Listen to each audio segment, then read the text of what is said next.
Hai, selamat malam. Selamat malam buat semua adik-adik, teman-teman, semua yang rajin mendengarkan atau menonton. Di sini saya Ellen mau bacakan kembali cerita. Kali ini kita baca cerita yang variasi. Jadi bukan Laura Ingalls, tapi ini adalah bagian dari 100 cerita klasik. 100 cerita klasik ini benar-benar kayak harta karun sih. Karena di dalamnya begitu banyak variasi cerita. Dan hari ini saya menemukan cerita yang menarik, yang sudah banyak sekali diceritakan dengan berbagai versi. Apa itu ya? Ini nih gambarnya. Si Tudung Merah. Pernah dengar gak ya si Tudung Merah ini? Kalau kalian pernah dengar, si Tudung Merah ini artinya dalam bahasa Inggris itu red hoodie. Jadi ini ada seorang anak kecil yang suka pakai mantel, kemudian ada penutup di kepalanya, hoodie, seperti sweater yang banyak dipakai sekarang yang ada penutup di kepalanya tapi warnanya merah dan panjang bentuknya. Nah, tapi di sini saya bacakan yang dikisahkan kembali dari cerita asli karya Charles Perrault. Jadi ini cerita aslinya, karyanya Charles Perrault ini ditulis kembali di buku ini. Seperti apa ceritanya? Tidak terlalu panjang, tapi saya harap bisa menjadi hiburan buat kalian. Oke, kita mulai ya. Di sini gambarnya, buat teman-teman yang nonton videonya bisa melihat gambarnya, tapi buat teman-teman yang mendengarkan, dibayangkan dulu pada saat kalian sempat siap, coba cari di YouTube channel saya. Oke, gambarnya di sini bagus. Makanya saya suka sekali buku ini karena ilustrasinya itu selalu bagus-bagus. Si Tudung Merah, di sini ada gambar keranjang piknik. Tuh, keranjang piknik. Keranjang pikniknya ini ditutup dengan kain serbet yang ada motif bunga-bunga kecil-kecil yang lebih mirip ke polkadot biru-biru. Biru yang warnanya biru agak seperti warna biru, bukan langit, tapi langit yang agak mendung sih. Seperti biru keunguan. Kemudian di luarnya ada bunga yang warnanya juga ungu. Keranjangnya coklat klasik, khas seperti keranjang piknik. Kemudian di sini ada gambarnya. Nah, ini ada sebuah rumah. Kelihatan nggak? Rumah. Kemudian ada yang menyambut. Nah, ini dia red hoodie, si Tudung Merah. Dari jauh kelihatan di dalam hutan berjalan, kemudian disambut oleh seseorang di pintu rumahnya. Dan di pekarangannya, di halamannya itu ada ayam-ayam ternaknya ya, karena memang selalu ya, kalau ini ceritanya kan di desa tapi yang di hutan, jadi selalu memelihara ternak yang bisa juga dikaryakan seperti ayam karena untuk telurnya, kemudian untuk dagingnya, begitu kira-kira. Dan biasanya ada sapi, kambing dan lain-lain. Oke, kita mulai ya. Dahulu kala, kalian sudah set in position? Pastikan kalian nyaman ya. Dahulu kala ada seorang gadis kecil yang tinggal di tengah hutan lebat yang gelap bersama ibu dan ayahnya, yang seorang penebang kayu. Jadi ayahnya ini penebang kayu. Gadis kecil itu selalu memakai jubah merah dengan kerudung hangat sehingga dia dipanggil si Tudung Merah. Ya kan? Jadi dia suka sekali pakai jubah merah, mantel. Jadi bahannya dari kain rajut, kemudian panjang dan ada hoodie-nya. Sehingga dia dipanggil si Tudung Merah. Suatu hari dia ingin mengunjungi neneknya yang tinggal tidak begitu jauh dari gubuk penebang kayu itu. Dia berangkat dengan membawa sekeranjang kue buatan ibunya. Kata-kata terakhir yang diucapkan ibunya kepada si Tudung Merah adalah, jangan menyimpang dari jalur dan jangan berbicara dengan orang asing. Jadi pesannya mamanya begitu, pesannya ibunya waktu mengantar pergi, dibilangi jangan menyimpang dari jalur dan jangan berbicara dengan orang asing. Sambil berjalan dia bawa keranjang isi kue buatan ibunya. Tapi sepertinya si tudung merah tidak benar-benar mendengarkan. Ketika melihat bunga lonceng biru tumbuh di bawah pohon, dia tidak lagi mengikuti jalur dan hendak merangkai seikat bunga lonceng lucu untuk neneknya. Artinya si tudung merah ini lupa, dia teralihkan perhatiannya atau distract. Jadi dia teralihkan perhatiannya karena lihat ada bunga lonceng, kok bagus ya, lucu kalau dirangkai buat nenek. Jadi dia keluar dari jalur, padahal tidak boleh sama ibunya. Makin lama dia makin menyimpang dari jalur dan makin masuk ke dalam hutan. Oh no, tanda-tanda ya. Tiba-tiba dia tidak sendirian. Di depannya berdiri seekor serigala besar. Si tudung merah belum pernah bertemu serigala. Jadi dia tidak tahu bahwa serigala suka jahat kepada manusia. Dia bukan teman yang baik. Nah, serigalanya bicara ini. Hari yang indah gadis kecil, gitu suaranya. Ujar serigala tersenyum jahat. Kalian bisa kebayang ya kalau tersenyum jahat gimana? Saya jadi takut. Siapa namamu dan hendak kemana? Nah, diajak ngobrol sama serigalanya. Padahal ibunya bilang jangan ngobrol dengan orang atau dengan orang asing. Masalahnya serigala ini bukan orang. Tapi ya apapun itu, ngobrol dengan orang aja enggak boleh, apalagi dengan serigala ya. Jadi dia tanya, siapa namamu dan hendak kemana?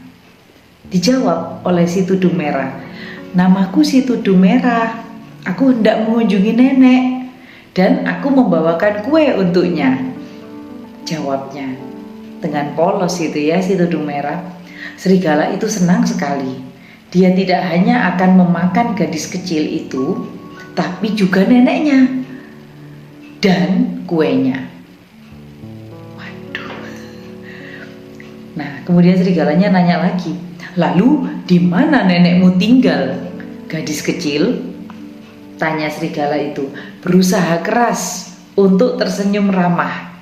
Meskipun dengan gigi-giginya yang tajam, kelihatan semua. Gadis kerudung merah memberitahu tempat tinggal neneknya, lalu melanjutkan memetik bunga lonceng biru.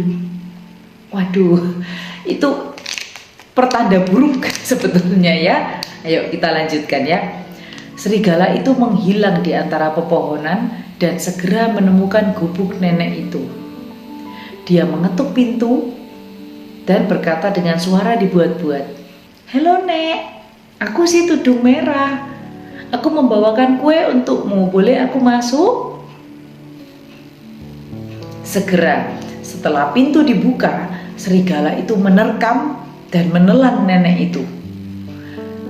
Ini kalian bayangkan, berarti serigalanya besar sekali karena seorang nenek bisa ditelan. Tapi ini dongeng ya. Dia memakai topi tidur dan syal si nenek, lalu naik ke tempat tidur.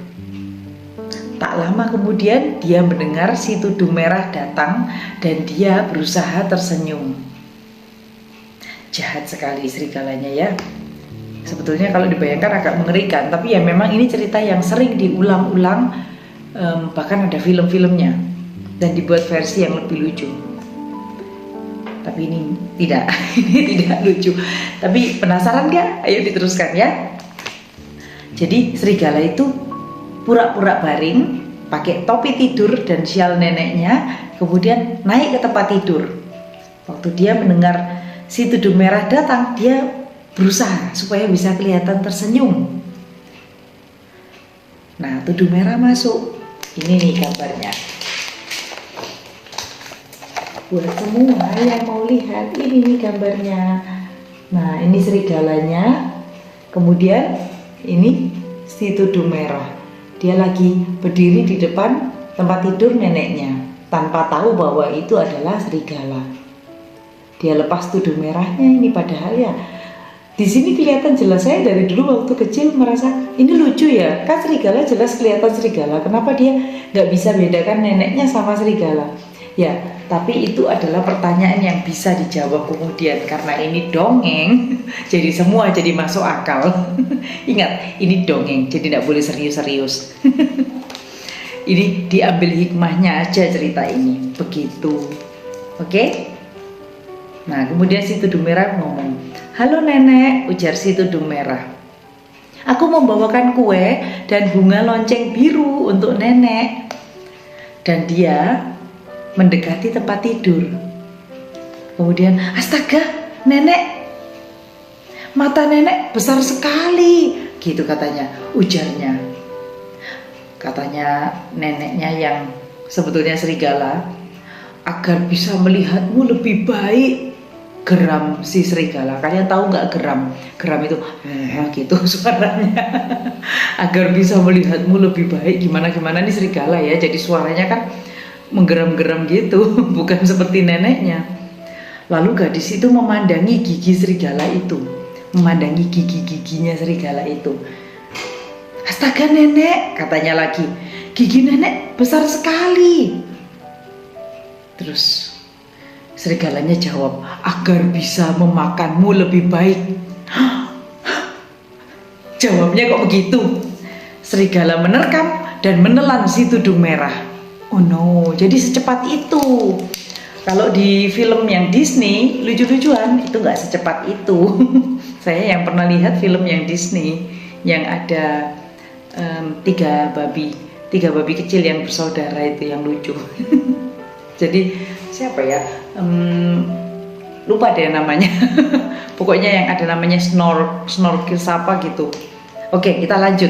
Jadi setelah lihat matanya yang kok besar, kemudian lihat giginya, dan serigalanya langsung jawab, "Agar bisa memakanmu lebih baik." Jadi langsung diterkam dan ditelan si tudung merahnya. Habis dong.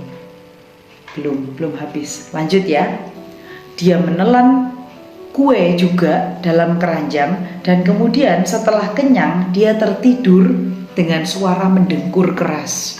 Jadi serigalanya ini sudah menelan neneknya, menelan si tudung merah, kemudian makan kuenya.